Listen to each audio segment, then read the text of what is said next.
But even at the recent aviation conference, the president did mention that this administration, Nigeria has failed in terms of meeting up in critical infrastructure in the aviation sector.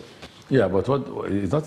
We're 2 years, or okay, 3 years maximum. But we've not even done 3 years. We're 2 years plus. Do you think we could have created all the infrastructure that you needed to grow the aviation or the transport sector or anything? You couldn't have. You get the point? You couldn't have. So when you ask the question, now I want to address that question, whether we have succeeded in the area of transportation. It depends on how you measure it. When we came, the former government said, oh, they had done a lot in the narrow gauge. Check the narrow gauge. How many trains can move there? The GA promised us 100 locomotives. When they came down to Nigeria to assess the tracks, you know, the last government said they rehabilitated the track from Lagos to Kano. And the GE did a survey of the tracks so they can bring in the 100 locomotives they promised. They discovered that the 2 tracks we have, Lagos to Kano, Port Harcourt to Maiduguri, they couldn't take more than 17 locomotives. So they didn't bring the 100.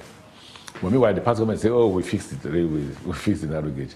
And if you run from here to Abeokuta, you have derailment. The last derailment I heard of was, no, it's not Oshodi. It's after Oshodi that we had the derailment. So is this administration taking responsibility for this derailment? How can we take responsibility for the derailment that came out of the fact that most of those contractors were not railway contractors? Contracts were given to civil engineers. A company that builds houses had a contract. And 2 years into this administration, you've not been able to rectify that. No, how can you say things like that? We have brought it to the notice of the country that we're negotiating with GE.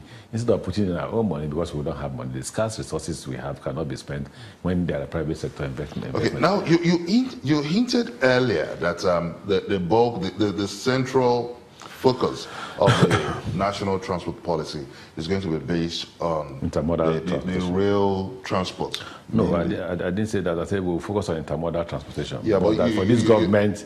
You did mention that the huge investment is going to railway. To the railway. But when you look at the railway plan, which is also to a large extent centered on concessioning plan, the plan looks... Have you read it? Incohesive. Have you read it? So far. But from what you've said so far... You've not read it. Yeah. But you know, I was the first to interview you when you assumed office. Yes. And I'm now taking you up now. So I've been following up. You have not read the modernization plan. But because people believe that this administration has been piling up debt rather than exploring the possibilities of a private-public partnership. Well, tell me one place in the world where railway is done by public-private partnership. You know, I read the Punch editorial that took me on that. Oh, that if you go to London or UK, you will see public-private partnership. 2 things first, they begin to take that public-private partnership, the government has started withdrawing from it.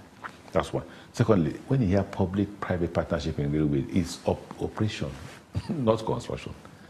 I dare anybody, the journalist, to show me where there was construction by any private investor.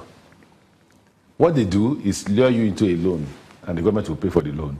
They don't, you know how much it will cost? How many private investors will bring $11 billion to fix Lagos to Calabar? $11 billion, $11.1 billion. How many? Name the company, anywhere in the world, any company, I will be glad to bring them in.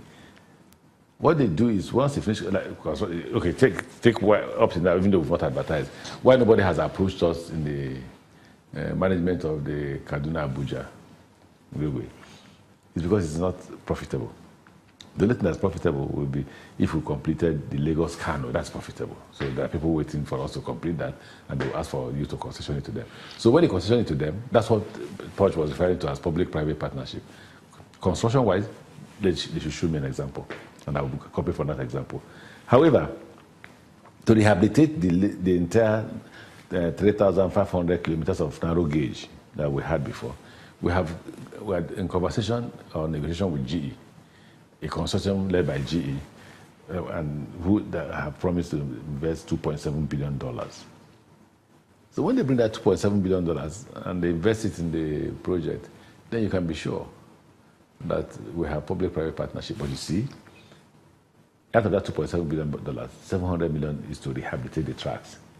Yeah, when you talk of the narrow gauge network now, which has been concessioned to the General Electrics, now there are fears over the future of the staff of the National Railway Corporation. No, there's nothing like that. Well, fourth fear, we said we inherit all of the staff that belongs to Nigerian Railway Corporation.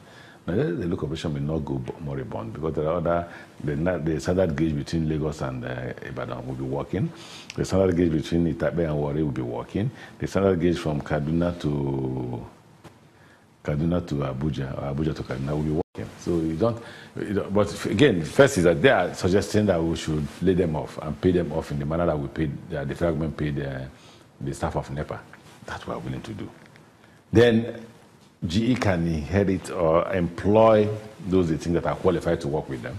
The remainder, who can also hire, who hire. Okay, but when you look at the railway reforms now, it's obvious that you're making an ambitious plan, but wouldn't this face a bottleneck when you look at the obsolete laws in terms of the Railway Act is being governed by the 1965 Act. Isn't it time for an amendment? There is. It's before the National Assembly. We're waiting for them. We have about 3 or 4 or 5 transportation bills before the National Assembly. There's the National Transport Commission Bill, NTC.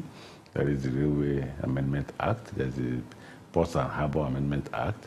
There is the NIMASA Amendment Act. There are quite a lot of bills. And you don't feel some portions of this law could affect part of your concessioning plans? No.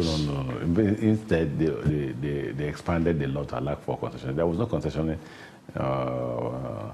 franchising in the other law. Yeah, but over time... It allowed government the total monopoly of freeways. Now, the new law is trying to liberalize that and allow private investors come into railway activities. Over time, procurement has always been a clog in the wheel of fast-tracking some of these projects now. When you look at the procurement system now, do you feel overwhelmed sometimes? Well, the current director of public procurement has been kind to all of us. When I mean been kind, he's been able to increase the pace of the speed by which these things are delivered. So if before it took you 1 year, this time it will take you 2 months. I think it's a sense of change.